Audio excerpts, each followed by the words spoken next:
Imagine a city frozen for almost 2000 years where life stopped due to one single terrifying moment.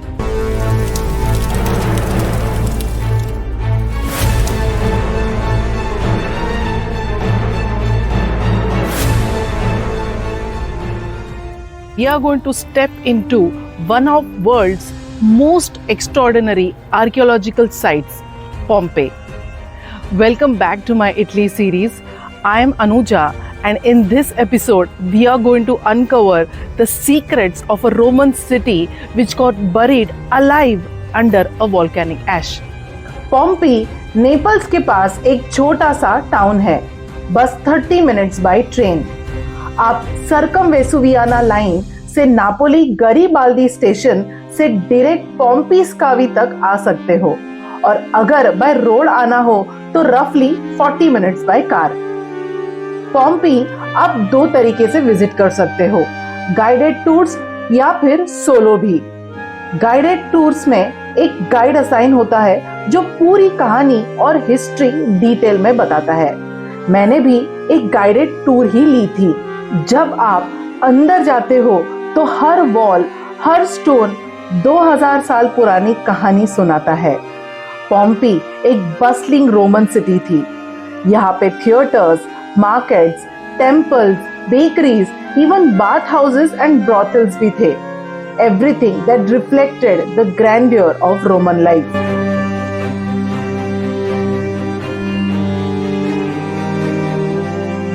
ये story है वो tragic day की 24 अगस्त 79 AD, जब mount Vesuvius volcano suddenly erupted. एक massive explosion के वजह से पूरा शहर 6 से 7 मीटर एक वोल्केनो ऐश के अंदर दब गया। इमेजिन कीजिए, पॉम्पी के 20,000 लोगों में से 2,000 लोग वही के वही मर गए और उनके बॉडीज वोल्केनो ऐश के अंदर प्रिजर्व हो गए। और जब आर्कियोलॉजिस्ट उनके मोल्ड्स को डिस्कवर कर रहे थे तब उनके एक्सप्रेशंस भी विजिबल थे, जैसे टाइम वही का वही फ्रीज हो गया हो। जब आर्कियोलॉजिस्ट ने एक्सकवेशन स्टार्ट किया, उन्होंने एम्पी थिएटर, ग्लेडिएटर बैरक्स और बेसिलिका जैसे स्ट्रक्चर्स डिस्कवर किए। और इंटरेस्टिंगली, ये एम्पी थिएटर और बेसिलिका दोनों ही अपने टाइम के सबसे पुराने और वेल प्रिजर्व्ड स्ट्रक्चर्स है। ये देखकर बस एक ही बात समझ आती है कि रोमन सिविलाइजेशन कितनी ऑर्गेनाइज्ड, आर्टिस्टिक और एडवांस थी। ये है पॉम्पी का मेन स्क्वायर, जहां मार्केट्स, टेम्पल्स और पॉलिटिकल गैदरिंग्स होती थी। टेम्पल ऑफ जुपिटर यहाँ डोमिनेट करता था और बैकग्राउंड में माउंट वेसुवियस खामोशी से ये सब देख रहा था। रोमन्स हाइजीन के लिए फेमस थे और ये एंशिएंट बाथ्स उसका परफेक्ट एग्जाम्पल है। यहाँ हॉट और cold water pools, steam rooms और मोज़ेक फ्लोर्स थे। सब इतने ब्यूटीफुली प्रिजर्व्ड है कि आप इमेजिन कर सकते हो लोग कैसे रिलैक्स करते होंगे। और गाइस, ये पार्ट ऑनेस्टली सबसे इमोशनल है। ये प्लास्टिक कास्ट उन लोगों के हैं जो इरप्शन के वक्त बच नहीं पाए, और जब साइंटिस्ट ने ऐश के अंदर एयर पॉकेट्स को डिस्कवर किया तो उन्होंने उन्हें प्लास्टर के साथ फिल किया। तब उनके बॉडीज के शेप सामने आए, जिसको देखकर डर भी लगता है और स्कैरी भी।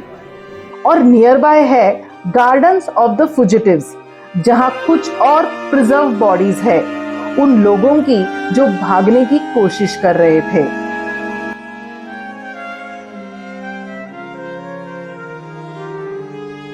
कुछ एरियाज में आप स्केलेटन्स देख सकते हो।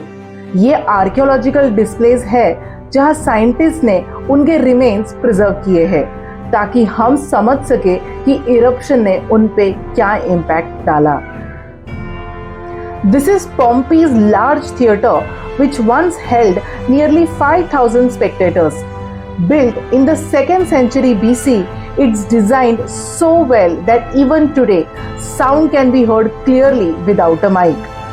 Cave Canem, मतलब beware of the dog mosaic. Ancient times में भी लोग अपने घर के गेट पे वार्निंग देते थे।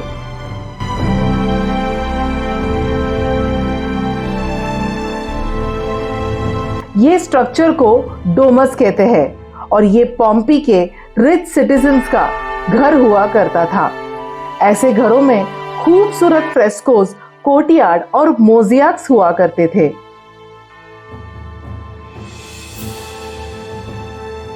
अगर आप पॉम्पी विजिट कर रहे हो तो ये कुछ टिप्स काम आएंगे। फर्स्ट, कंफर्टेबल शूज पहनो। एरिया 66 हेक्टर्स का है। सेकेंड, सुबह जल्दी आओ ताकि क्राउड कम मिले। थर्ड, समर्स में काफी गर्म होता है, कैप और वाटर जरूर कैरी करो। फोर्थ, गाइड्स या ऑडियो गाइड ले लो। हर स्पॉट के पीछे एक कहानी छुपी है। So this was my journey through Pompeii. एक शहर जो मिट गया लेकिन ढेर सारी कहानियां छोड़ गया। It's not about the ruins, it's about the people, the lives and the moment जब सब कुछ बदल गया। ये वीडियो अगर आपको इन्फॉर्मेटिव लगा हो तो इसे लाइक करो, शेयर करो और कमेंट करो। और अगर आप मेरे इटली के सीरीज फॉलो कर रहे हो तो next stop is going to be the gorgeous Amalfi coast. So stay tuned.